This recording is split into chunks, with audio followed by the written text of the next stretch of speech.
Hey everybody, it's PDP with Space Coast Surf Fishing.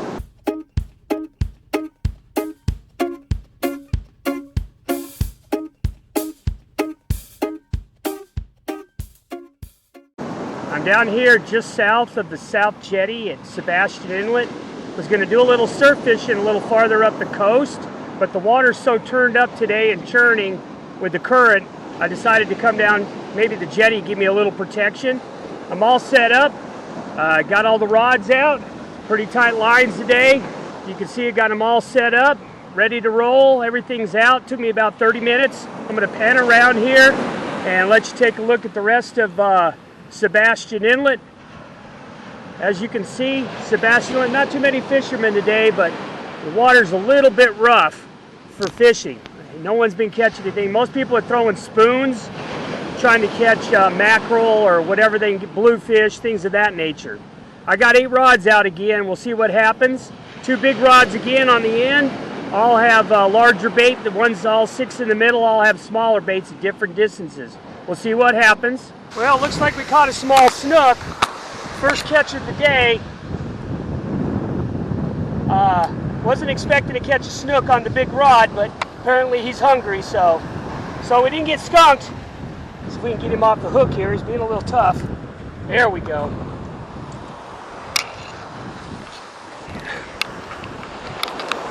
See if we can get a picture of him here.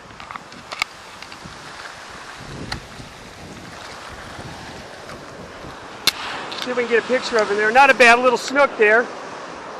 Fishing with a big rod. Not too bad. Gonna get a picture of him on the ground here real quick, and then we'll let him go. Looks like he's about 20 inches or so, something like that. Get him released here real quick. All right, here we go.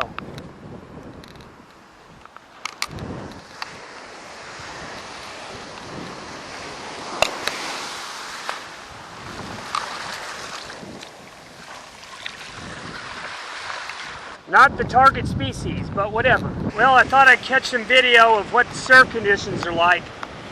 Kind of rough today. Tried a couple places up north. Just pulled in and took a look at the surf. Not too good. Lots of current to north to south along Melbourne Beach, Coco, south to Melbourne Beach. So I came down here and tried to find a sheltered spot from the current down here just south of the South Jetty at Sebastian Inlet. Fishing's been really slow. I've got all 8 rods out still. Lots of people fishing on the jetty and lots of people fishing in the channel out there, but I'm not seeing anybody catching a lot of fish. So it must be a slow day for it. Looking down here to the south, you can kind of see the wave conditions. The waves are really churning. Luckily here where I'm at, the current's being blocked, but the current to the south, I'm running 5 ounces of weight. Can't hold it on the bottom. I've decided not to go with any of the sinker guy stuff because it's just not worth losing them on the rock. There's a little rock right here just south of the jetty. Kind of tough conditions. Lots of lines out. Still trying. Going to try for about another hour. If I don't have any luck, maybe I'll pull it in. Try another day, but at least we didn't get skunked. We caught 1 snook, about 20, 22 inches. Not slot, but still nice to catch something on a day like today. Well, I decided to start packing it up. It's getting close to 11. We'll try again next week. Maybe the surf conditions will get a little better. When I pack everything up, I do a pretty thorough job of packing stuff up because I have to get it all in my car. So I take it all down. Here at Sebastian Inlet where I'm fishing, they don't really have an area to wash your rods or anything like some of the other areas I fish. I'll just have to pack them up dirty and wash them when I get home.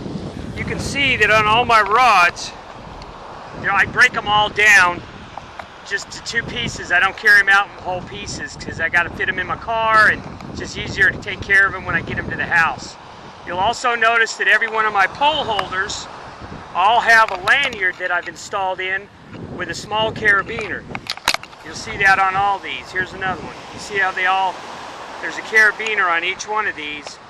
And a little knot. The knot's just big enough that it won't impede the rod going into the rod holder, but it'll hold the weight of the rod holders when I drag them out. You'll see how that works. So what I do is I have this. It's a foam covered piece of metal that, I just bought it at like a dollar store. You can find them anywhere on the internet. Also people use them to haul things around.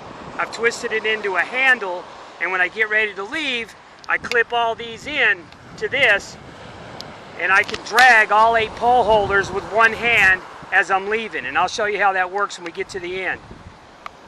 Also, these clips, if you look down here, you can see that this clip also holds my towel, and I have a towel for each one of my pole holders when I'm really busy, so I can wipe my hands off, because you know it gets all over your hands when you're fishing, so I can wipe my hands off.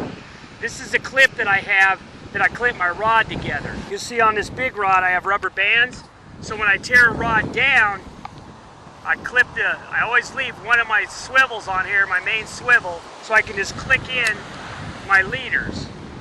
I break my rods down, like so, put them all together, as you can see, put them all together, and then I take this clip, which once again I got these at a dollar store, and when I click into the top, I just reach around like so, and just clicks on and holds the rod at the top. Then I just slide them in here and I'm ready to go. You can see all the rods. I'll back up. I've got all the rods already packed up, and all I got to do now is put them together. Let me dig them out here. These are supposed to be used for electrical wires. So if you're going to carry around extension cords, you click these in, you tighten it up. Well, I use them to haul my rods around, and I'll show you how that works. So what I do is I take each one of the rods and I bind them together in group, because you can tell all the time I'm usually fishing with about 8 rods. So I bind 4 rods together. But I take this, wrap it around, tighten it up, and now I can carry 4 rods at once without them coming apart when I'm walking off the beach, because I don't use a beach cart very often because I've got too much stuff. So I clip them together and I can carry 4 rods in each hand. They're connected together, and when I get them home, I can wash them off. Just makes it a lot easier.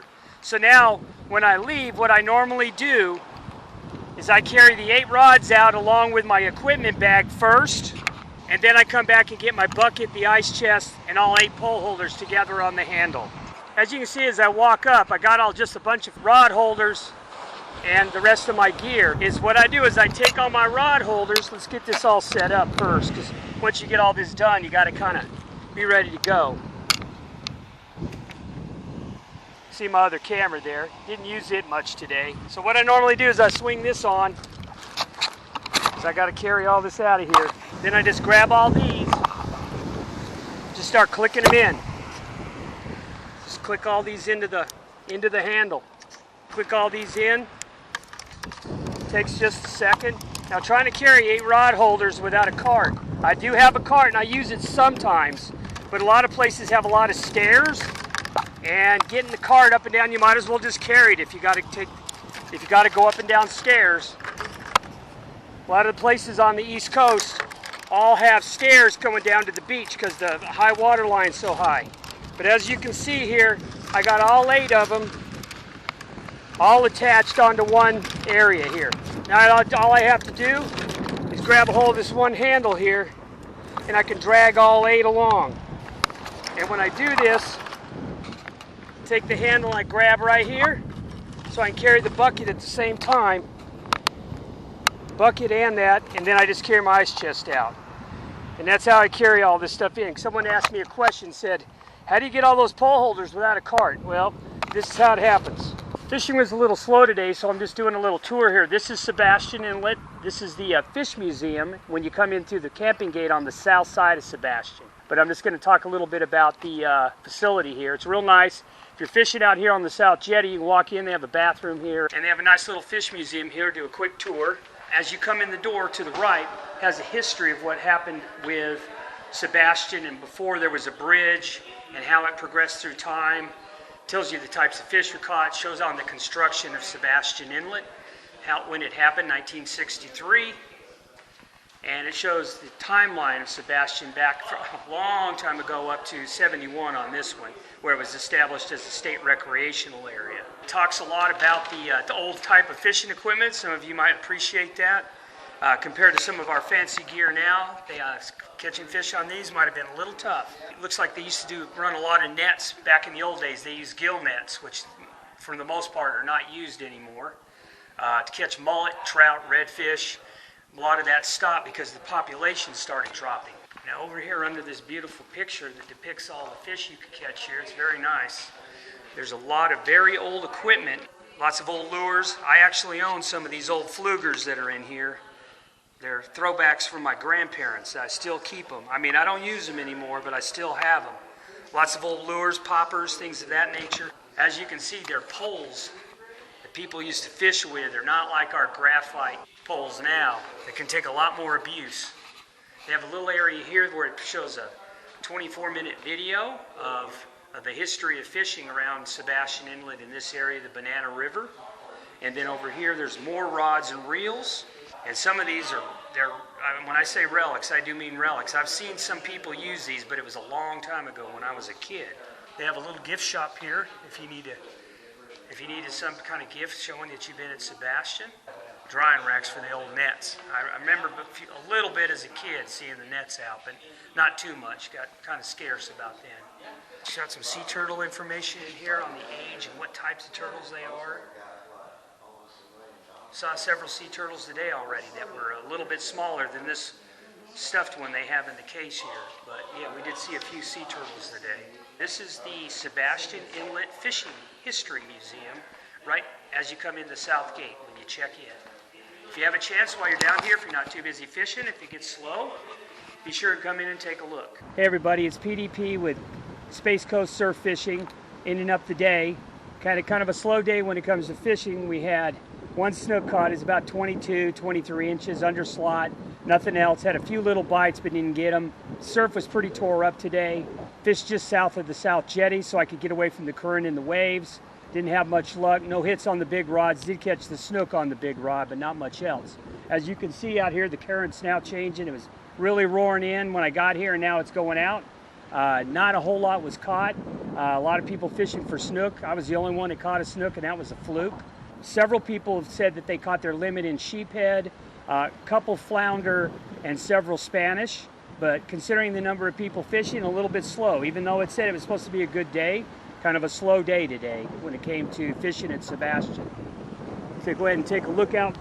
You can see the current is really rolling out there as it gets out to the surf, and the wind is running probably 15-20 miles per hour out there on the beach. So this is one of the reasons why. Pretty slow day today. But just want to thank you guys. I hope those videos, part of the video that I gave you, was helpful on how I made the pole holders and how I get so many rods in and out from my car all the way out to the beach. I do have a cart, but I don't use it that much because of the amount of poles I have and the number of pole holders I have. So I kind of came up with a new way to do it. If you have any questions on how I made it, or have any other questions about any of the fishing in the Space Coast area, let me know. Remember, I'm PDP with Space Coast Surf Fishing. And if you'd like the video and you want to see more, please subscribe and like. Thanks a lot and have a great day. Bye.